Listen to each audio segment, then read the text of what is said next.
Hereafter you shall see the Son of Man sitting at the right hand of power and coming on the clouds of heaven. That's what he told the Jewish rulers. What did he just tell the Jewish rulers? He told them two things, if you think about it. What's the first thing he told them? What is it? And what did he say? What was the affirmation? That he was the Christ. You just said it.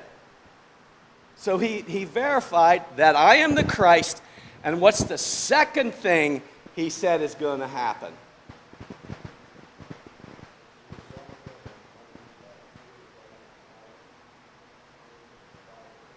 Son of Man is going to come.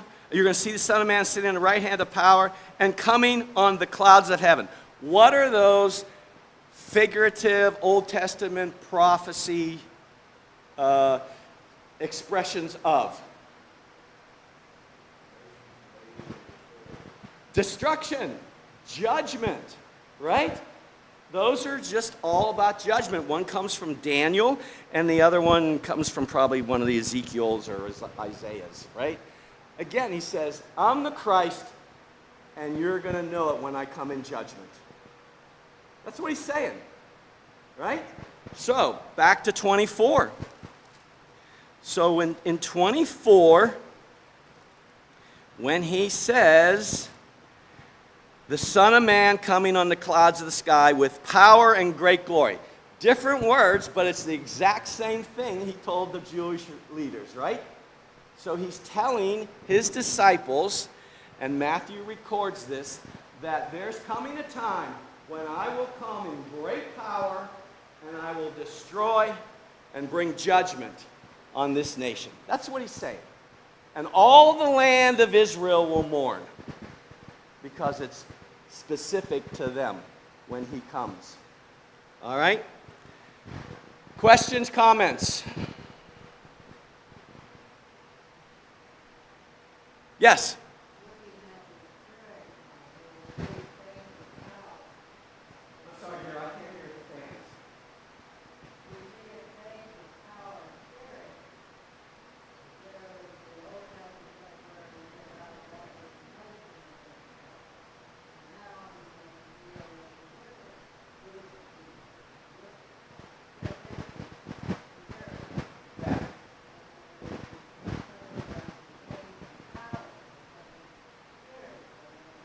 Yeah, there's a big change coming, is what we're going to see here. This is all about change. And the governments of the world are going to be changed greatly, both Roman and the nationalistic Jewish governments.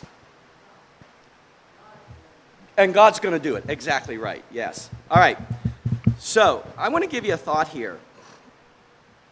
When he says that the Son of Man will appear in the sky, and all this destruction is going to happen. It's just my own personal thought, but what was one of the questions that the disciples asked Jesus way back in Matthew 24, verse 3? And as he was sitting on the Mount of Olives, the disciples came to him privately, saying, "Tell us, when will these things be, and what will be the sign of your coming and the end of the age?" Age means Jewish age, not the end of the world. What will be the sign of your coming and the end of the age? In Matthew 30, he said, the sign of the Son of Man will be what? Forget about in the sky. But what is the sign of the Son of Man in Matthew 30?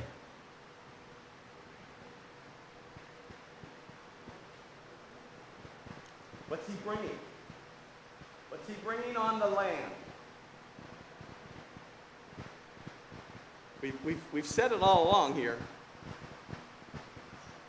Destruction, judgment. So think about this.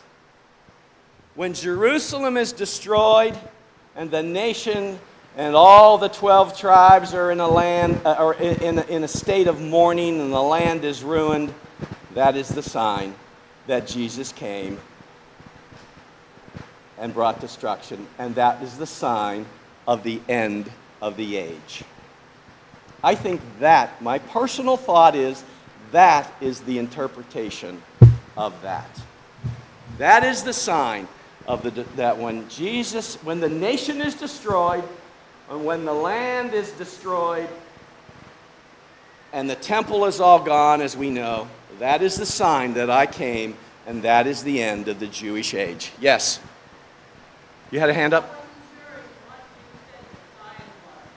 The sign is the actual destruction. The actual destruction itself. That's the sign.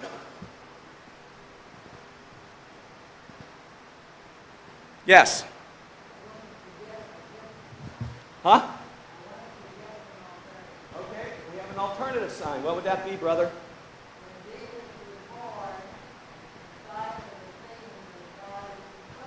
Yeah. Yeah. Yeah. Yeah. Okay.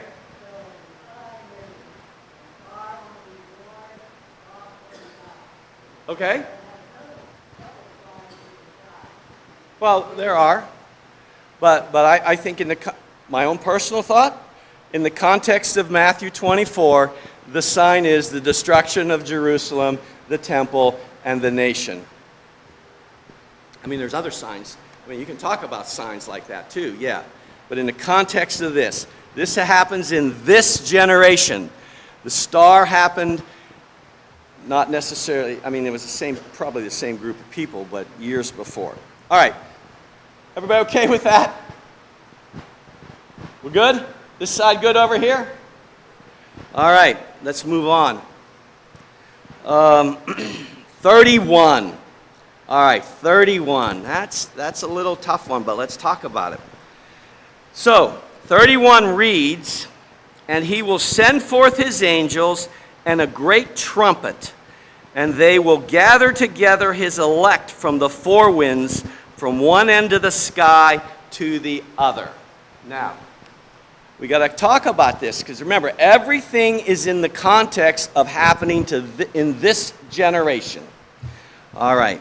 So, those that want to make these passages dealing with the second coming of the Lord will say here, well, this is a passage that refers to the rising of when the Lord comes, he's going to raise the dead saints.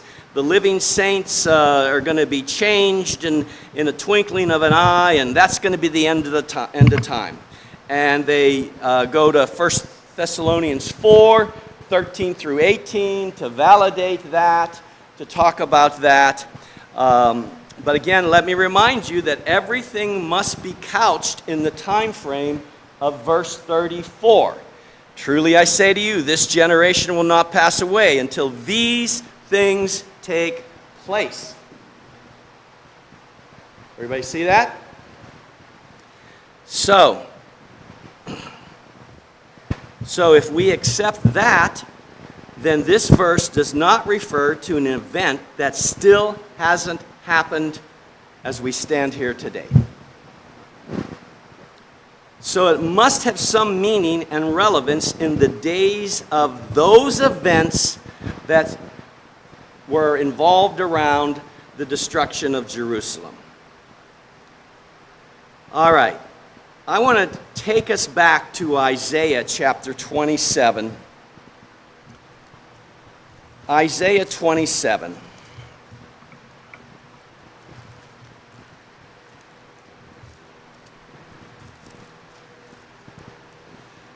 And you can start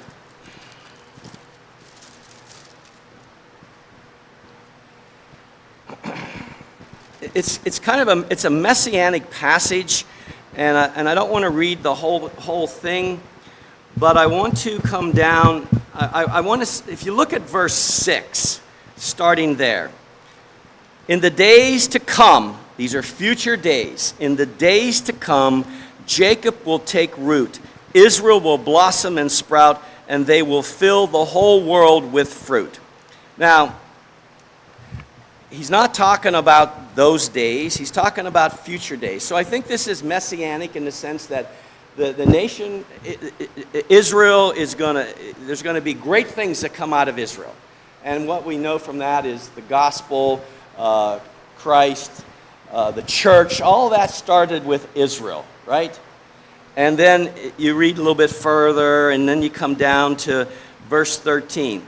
It will come about also in that day that a great trumpet will be blown, and those who are perishing in the land of Assyria and who were scattered in the land of Egypt will come and worship the Lord in the holy mountain at Jerusalem.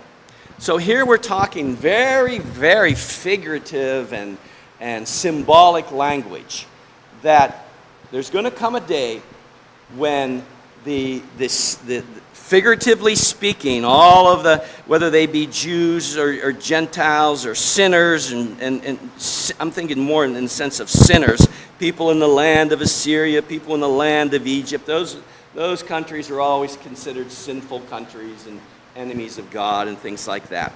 That a great trumpet will blow, and people from all of these lands are going to come to Jerusalem, come to the holy mountain of Jerusalem and worship the Lord. Okay. Well, did that literally happen? Or did it happen in another way, in a figurative way? Figurative. Good call. Pretty much figurative. How did it happen? How did God call sinners out of all these Gentile sinful lands to come and worship Him in quote-unquote the holy mountain of Jerusalem? And what is the Jerusalem today? The church. The church is the new Jerusalem. So how did God call people to Him to come to the new Jerusalem? Say what? Yes? Well, what is that little buzzword that we use all the time? The gospel. He called people through the gospel of salvation of Christ. And when He called them, they came and they worshiped in the holy mount of Jerusalem, the church. Right? Now, the trumpet then is a symbol, is symbolic for the calling of the gospel. We trumpet the gospel call out there. And people respond when they hear the trumpet. And they respond to God. Okay? Now, back to 24.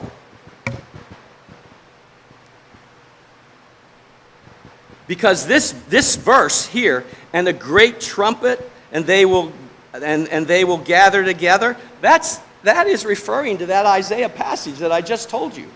That's Isaiah 27:13, whatever it was, right? So, a great trumpet will sound.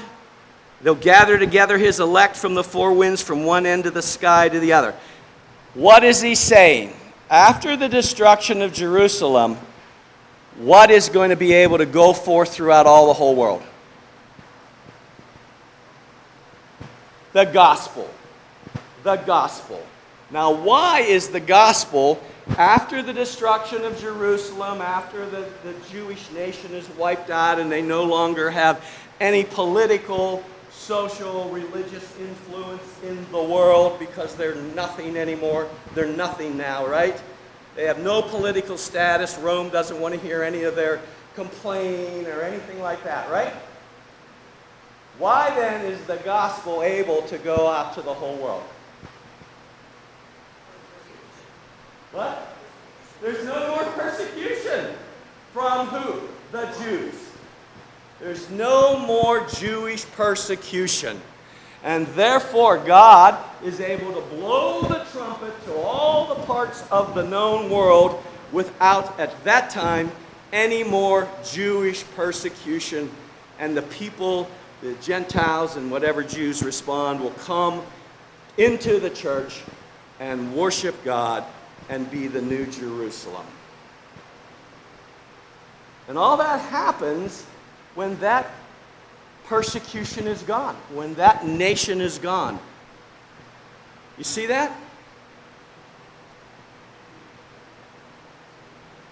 Okay, let me stop there.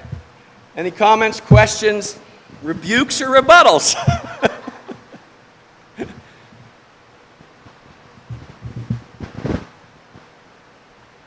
Everybody's okay? Everybody's good? All right, okay. It fits. When you take it in context and you look at the historical aspects of these things, it all fits and makes sense. All right? Okay. Now, 32. 32. Where's 32? My pages are all messed up. 32, here we are. 32 through 35. Now learn the parable from the fig tree, and when its branch has already become tender and puts forth its leaves, you know that summer is near. Even so, too, when you see all these things, recognize that he is near, right at the door. Truly I say to you, this generation will not pass away. Heaven and earth will pass away, but my words shall not pass away. All right, let's talk about the parable of the fig tree.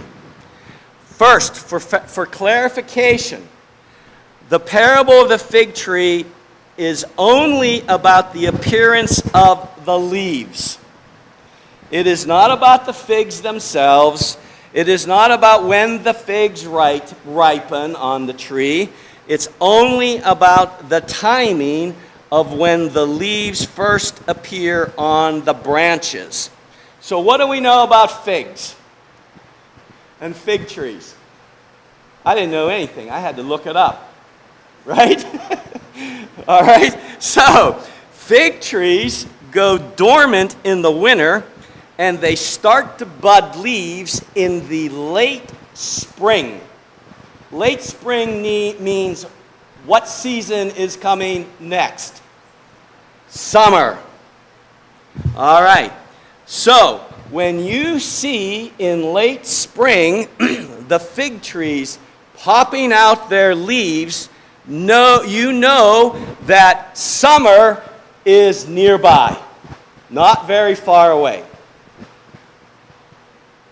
So the point of this is, when the church, when the Christians that are in this time frame here, when they see these things that he's talked about here in Matthew 24 and what I've shared with you, when he sees these things happening, then they should know that what is very near. Pardon? The end of the age. Exactly. The destruction that he's been talking about from the very beginning of verse 3. Destruction is coming. I am at the door, meaning I am at the door of destruction. I am that close. I'm ready to walk through and destroy it. And the end of the Jewish age will occur when you start to see these things happening. That's the parable of the fig leaves. Does that make sense? Absolutely, if you understand figs and what that means. All right? So, then he goes on and he says, 35, heaven and earth will pass away, but my words will not pass away.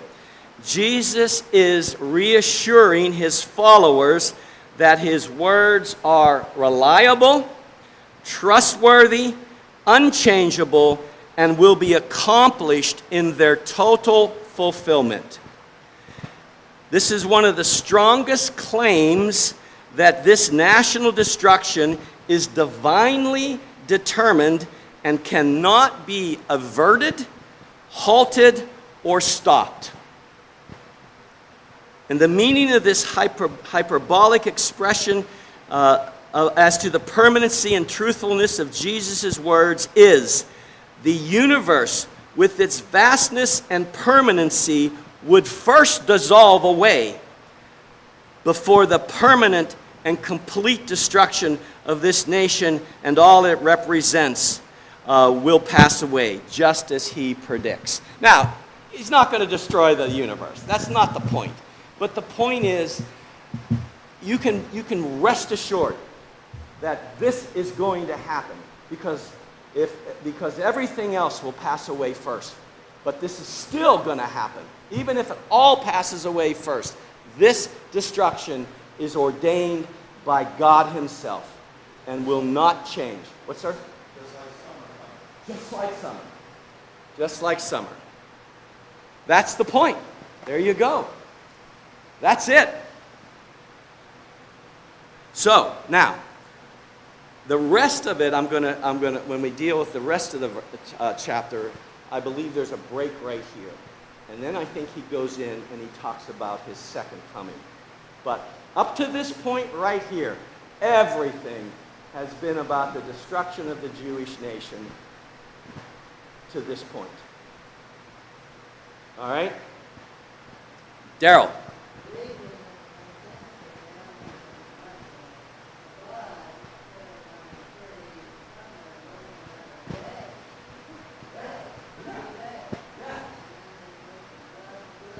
Yeah, so Daryl said that the leaves that appear at the end of spring, it's just a few days, before summer comes, before it goes to bloom and blossoms. So it's a very, very, very short time. And that's his point. All right, now, I don't have time to get into the next section, and I want to actually, next time we meet, Lord willing, I want to share with you some of the big changes and signs that occurred. When you read Josephus, you're going to see that he talks about some amazing things that happened during the war, signs that were in the sky, prophecies that people were prophesying who I believe were Christians, though he doesn't mention them as being Christians. He records all this stuff, and I want you to see this because this is what was going on. As signs in the sky too, and all that, right? And then I want to look at what happened in the Roman world, the terrible things that happened during this period of great governmental changes, when all the governments of the known world were changing at this time.